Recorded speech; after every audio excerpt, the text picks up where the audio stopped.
Hello guys, it's Glurmit here and welcome back to the channel. And in today's video I'm going to be giving you all a comprehensive guide on how to mod the new Bad Batch.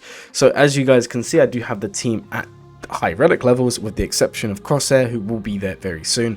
They are all modded how I want them to be. Some of them do still need slicing, and by some of them you guys are going to see that it is just Crosshair who needs the slicing of the mods, and they're all ready to be sliced. So guys, what makes this team special and how does it function? Because if we don't know how it functions, how are we going to know how to mod them? Well guys, Omega Fugitive is the lead and she is a very nice character. I would actually recommend you guys farm her regardless, because just having her with the cooldown reduction is really nice to run on so many different teams, as we saw when she released. So guys, the way this is going to be working is Bad Batch allies are going to gain a lot of critical damage, a lot of offense at the start of the encounter. They're also going to gain stealth, and the healthiest ally will not gain stealth. So this is very, very important, guys, for when you're modding, because if you do not mod correctly or you don't have high relic levels, if you take Omega too high, she's going to be the healthiest in the team, and she's actually going to never stealth, and that is not what we want to be achieving. So when you're planning your mods and when you're planning your team composition, just make sure that Wrecker is still going to be the most powerful unit in terms of health and protection on the team. Also guys, don't be afraid to run regular Wrecker instead while you build up the rest of the team, because he's still going to gain a lot from his unique.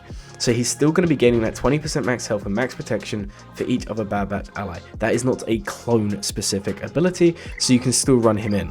Now you're not going to be getting the full benefits because Wrecker's not going to get his backup plan or rescue plan, whatever you want to call it. However, it will still ensure that Omega stays stealthed, which you need for this team to function properly. So guys, now we know that, another thing we need to take into account is there's a couple of other kits that we need to be looking at. Well, firstly is we're actually going to be recovering health and protection based on Omega's relic amplifier level, which is for stealth allies every turn as someone takes a turn. Now 0.5% may not seem like a lot, guys. At relic 9, 0.5% obviously would be 4.5% health and 4.5% protection, right? So it does make a big difference. If you leave her at relic 1, it's not going to do a lot, but if you take her up to R7, 8 or 9, you're starting to see a lot more. So another thing concerning Omega, guys, is her odd little clone ability, which is going to be giving her 50 speed. Now this is something to remember when it comes down to turn orders.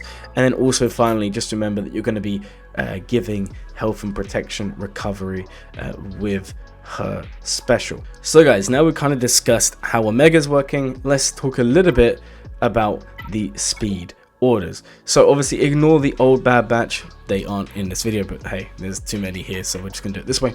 So I like to keep Hunter the fastest. Now there is an argument for either Hunter or Batcher to be faster, but if you guys saw my recent video that I actually posted a few days ago, which was the new Bad Batch with Echo beating Galactic Legend Ahsoka Tano, it really relied on having good offense on Batcher, right? So I prefer to do Batcher a little bit slower and have Hunter a little bit faster. However, this will impact a couple of teams if Batcher is a little bit slower.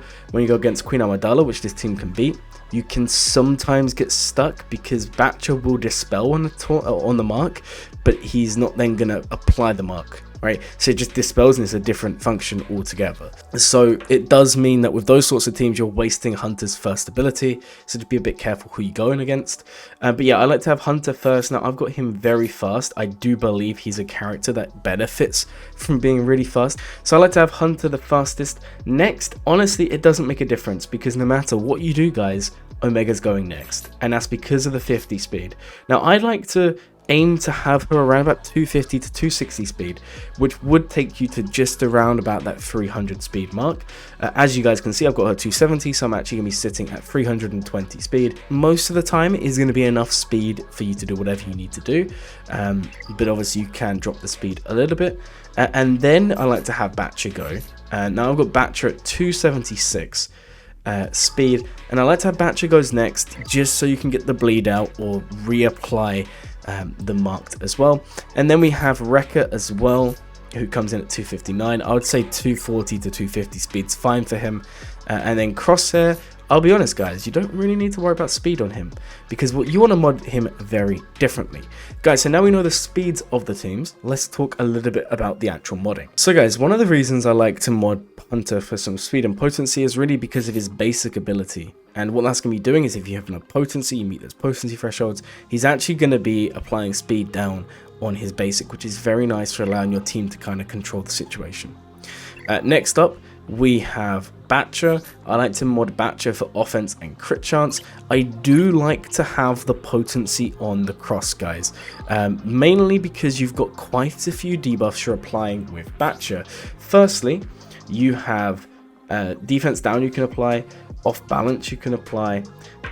You also have on his special, you have ability block, offense down you can apply to everyone. The marks on both Batcher and Hunter can't be resisted, but the other debuffs can. So I do like to have potency on Batcher. Now I know with this, his potency is very high, but I honestly do think it's worth it, guys, because you do want to be landing all of those debuffs, and sometimes you just don't land them. In terms of the other mods for Batcher, we are looking at offense, the potency mod here, and then protection. And guys, you're going to want to mod all of them for protection.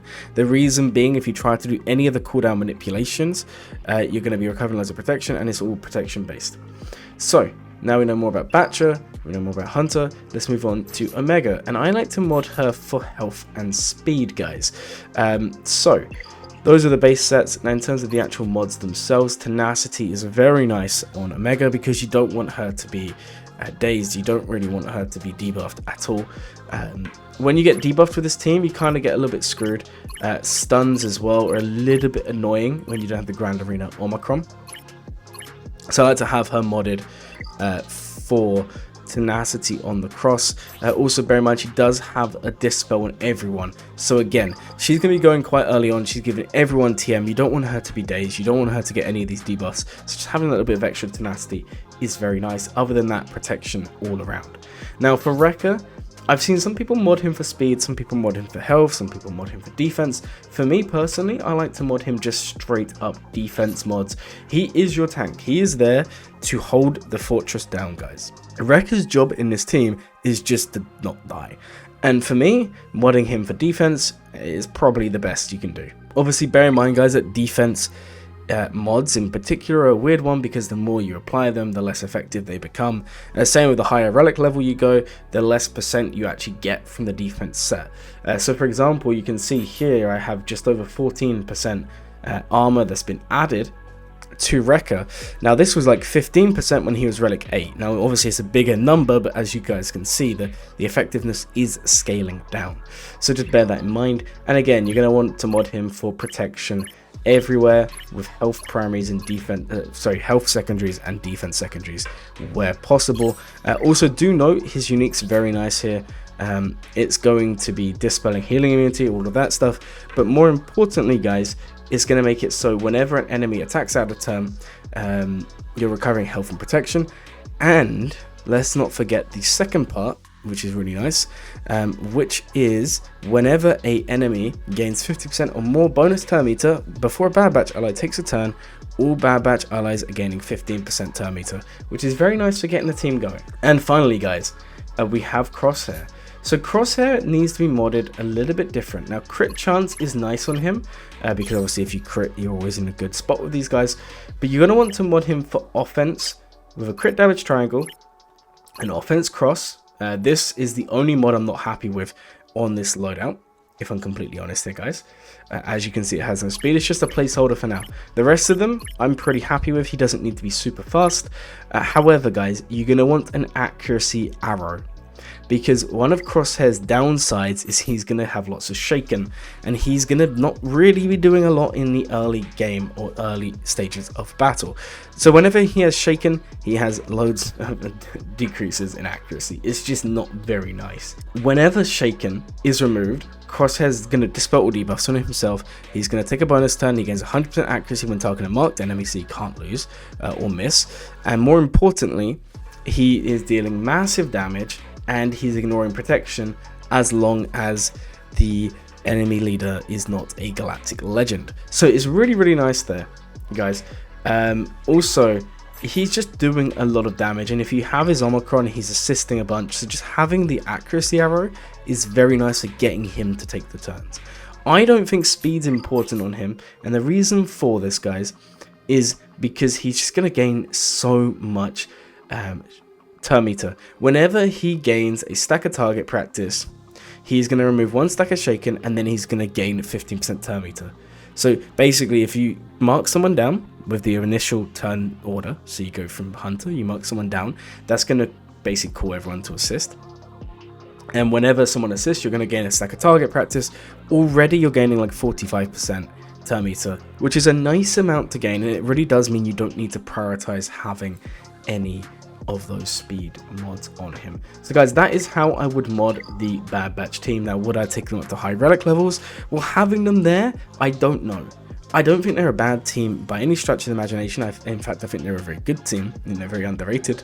I just think they came out at a time when maybe the communities, I think the problem was the errors weren't very well thought out when these came out. But I do think it's a very good team. I do think there's a lot of potential for Bad Batch to do more things down the line. They're very interesting on defense and offense. There are some cheap counters, but other than those cheap counters, there's not really a lot that can deal with them. So yeah, I would say take them up to R5 maybe for the new raid, possibly higher. If you don't want to farm them, that's fine, but if you are going to farm them, these are the mods you need to use. I hope you guys enjoyed the video. If you did, please like, comment, and subscribe, and as always guys, have a Glurmit day.